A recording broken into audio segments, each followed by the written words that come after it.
জীবনের প্রতিটা ভ্রমণ একটা গল্প, আর এই গল্পটা শুরু হয়েছিল ঢাকার বনশ্রী থেকে।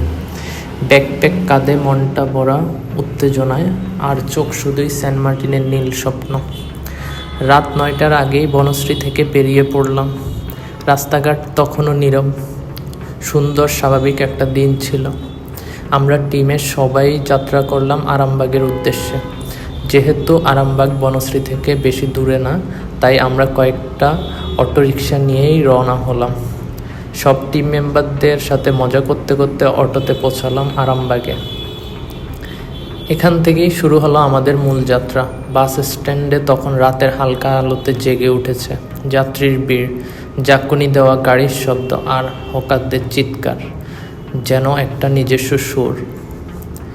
আরামবাগ থেকে রাত 11টার দিকে আমাদের বাস ছাড়ে। সামনে প্রায় 10-12 ঘন্টার পথ।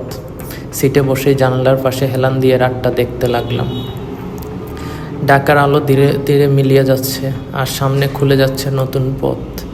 বাসের মধ্যে কেউ কেউ ঘুমিয়ে পড়েছে, কেউ মোবাইলে সিনেমা দেখছে, আর কেউ কেউ বন্ধুদের সঙ্গে গল্পে মশগুল।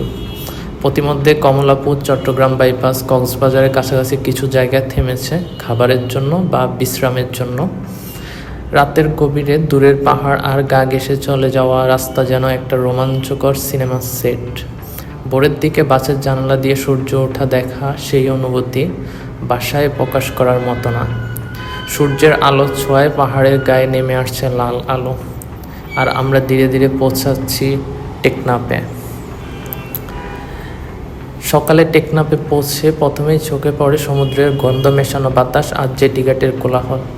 নাস্তা সেরে নিলাম, 1 প্লেট পরোটা আর ডিমবাজি। ক্লান্ত শরীরে সেই খাবার যেন রাজকীয় বোঝ। এরপর টিকিট কেটে পৌঁছালাম জেটিঘাটে। এখান থেকেই শুরু হবে আমাদের সমুদ্র যাত্রা। নৌকাগুলোর শব্দ, লাইনে দাঁড়িয়ে থাকা মানুষের উত্তেজনা আর পানির গর্জন, সব মিলিয়ে মনে হচ্ছিল যেন জীবনের আরেকটা অধ্যায় খুলতে চলেছে। জাহাজে উঠে জানলার পাশে বসে পড়লাম। চোখের সামনে শুধু নীল জলরাশি আর দূরে দূরে ভেসে থাকা মাছ ধরার নৌকা। কখনো জিম ধরা সমুদ্র, কখনো ঢেউয়ের ঝাপটা, আর কানে বাজছে জাহাজের গর্জন। প্রায় 2 ঘন্টার এই জার্নিতে সবাই একসাথে গান গাচ্ছে, কেউ ছবি তুলছে, কেউ লাইভ করছে, যেন সময়টা রূপকথার মতো। একটা সময় জাহাজের একজন ঘোষণা দিল, দয়া করে আপনারা প্রস্তুত হন, আমরা সেন্ট মার্টিন দ্বীপের কাছাকাছি। আর তখনই দূরে দেখা গেল নীল আকাশ আর সবুজ দ্বীপের মিলন বিন্দু। স্বপ্নের মতন লাগছিল।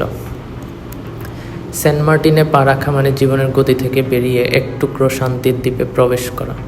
পাহাড় নেই, ট্রাফিক নেই, শুধু নীল জল, নারিকেল গাছ আর এক অদ্ভুত শান্তি।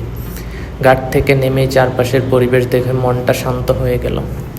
ছোট ছোট ট্রলিতে ব্যাগ তুলছে, স্থানীয়রা ডাকছে, ভাই হোটেল লাগবে। আমরা একটায় উঠলাম। জানলা দিয়ে সরাসরি সমুদ্র দেখা যায়। স্বপ্ন যেন বাস্তবে রূপ নিল। আমাদের হোটেলে ছিল, রিজোর্টে ছিল সুইমিং পুলও। বিকেলে হেঁটে গেলাম সমুদ্র পাড়ে। পায়ের নিচে নরম বালি, মাথার উপর সাদা মেঘ আর দিগন্ত জোড়া নীল। জীবনটা এমন শান্ত হতে পারে আগে কখনোই ভাবিনি। এই ভ্রমণটা শুধু একটি গন্তব্যে পৌঁছানোর গল্প না, এটা ছিল একটানা ক্লান্তি, আনন্দ, প্রকৃতির সৌন্দর্য আর আত্মার প্রশান্তির এক যাত্রা। ঢাকার কোলাহল থেকে সেন্ট মার্টিনের নীরবতা, প্রতিটা মুহূর্তের মাঝে ছিল নিজেকে নতুন করে খুঁজে পাওয়া। এই সফরটা মনে থাকবে সবসময়। যতদিন বাঁচবো ততদিন মনে পড়বে সেই ভোরের সূর্য, সেই সমুদ্রের ঢেউ, শব্দ আর সেই শান্তির ছোঁয়া। এই ছিল আমাদের আজকের ভিডিও, আমার বনশ্রী থেকে সেন্ট মার্টিন পর্যন্ত ভালোবাসা ভরা একটা ভ্রমণের গল্প। ধন্যবাদ পুরো ভিডিওটি দেখার জন্য। পরবর্তী ভিডিওতে দেখাবো কিভাবে, কত খরচে ঢাকা থেকে সেন্ট মার্টিন যাবেন, সব ডিটেলস, কত খরচ হবে বিস্তারিত জানাবো। এবং নেক্সট আরও কয়েকটা ভিডিও আসবে যেগুলোতে পর্ব করা থাকবে, কিভাবে হোটেল রিজোর্টে উঠবেন, কিভাবে খাবার খাবেন, খাবার কোথায় ভালো পাওয়া যায়, কোথায় গেলে বারবিকিউ করতে পারবেন, সব কিছু মিলিয়ে। সো আজকের ভিডিও এই পর্যন্তই। দেখা হবে পরবর্তী কোনো ভিডিওতে। সে পর্যন্ত ভালো থাকুন, সুস্থ থাকুন। আল্লাহ হাফেজ।